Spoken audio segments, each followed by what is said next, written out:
this one. If you counted the great leaps for life, not just humans, but for all of life, you could, on one hand, you're like, okay, first life, simple cell to complex cell, giant leap. Single-celled organisms to multi-celled animals, ocean to land, one planet to 2 planets. That's on this one hand, and we're going to witness it probably in the 2030s, maybe 2040s. And so, yeah, this is the theme, where it's things that are incredibly weird to be witnessing or just happening one by one, these giant paradigm shifts, which, of course, is the context for AI. So I, unlike all the other presenters, do not understand this, like all of you and all that. I'm not a technical person on this. What I'm here to do is just to remind everyone to zoom out and just remember the big story that's going on here.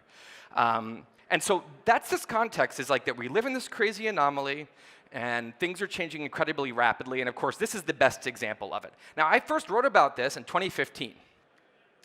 And it was a new topic then, right? A lot of people didn't know what it was or thought it was just a sci-fi concept.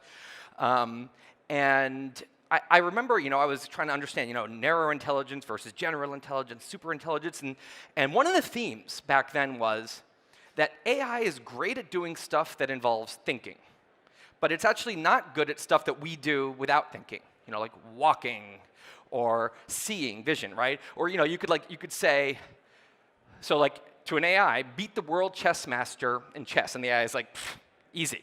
Did that in 1996, no problem. I'll do that in my sleep with 1,000 games at once, no big deal. You're like, okay, before you do that, can you just read these words? And the AI is like, shit. And it doesn't make sense. How can you be so good at chess and then not know how to read those words? But it's because it's actually really hard to understand, like, what is the essence of a B, right? Like, you have a cursive B, and then you have a block letter, and you have like a child's B in different fonts. And for us, it just somehow magically is all obvious, and it's actually really hard to do if you're trying to program, right? So then you could say, okay, let's forget that. Why don't you just memorize every street in the world and integrate it with real-time satellite data so you can instantly give me directions from anywhere to anywhere else, taking into account all the other factors, right? And the AI's like, great, have my groove back. I can do that, no problem. That's super easy. And you're like, just before you do that, is this a dog or a cat? And the AI's like, Jesus! Now, granted, that one's a little bit hard for humans, too. But the point is that this is the kind of thing, again, that we think of as obvious, and it's just pixels, different colored pixels, and that's actually really hard. While you're just living your life, AIs have been in the shit out here, just trying to figure out what the hell is going on.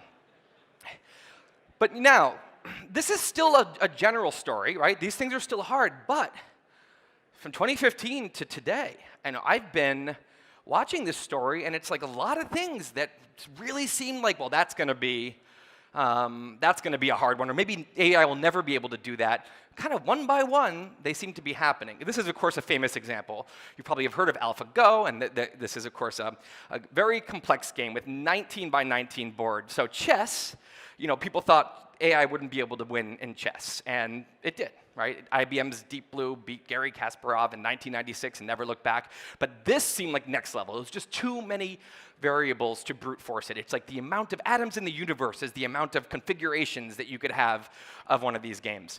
But of course, Google's DeepMind builds AlphaGo, and over a pretty short amount of time, it starts to get really good until they finally say, okay, you're going to play Lee Sedol, the world #1, and this is a famous game.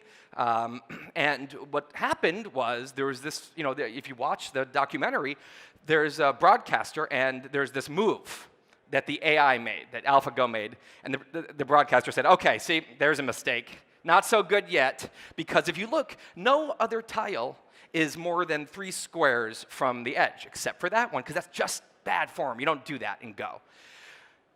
So this one was 4 squares from the edge.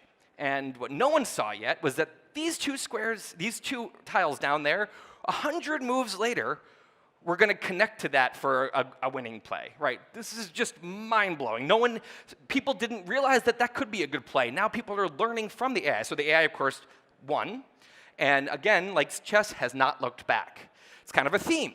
AI plays a game. We think it's not able to win. It eventually does, and once it does, it just is way better than us at it.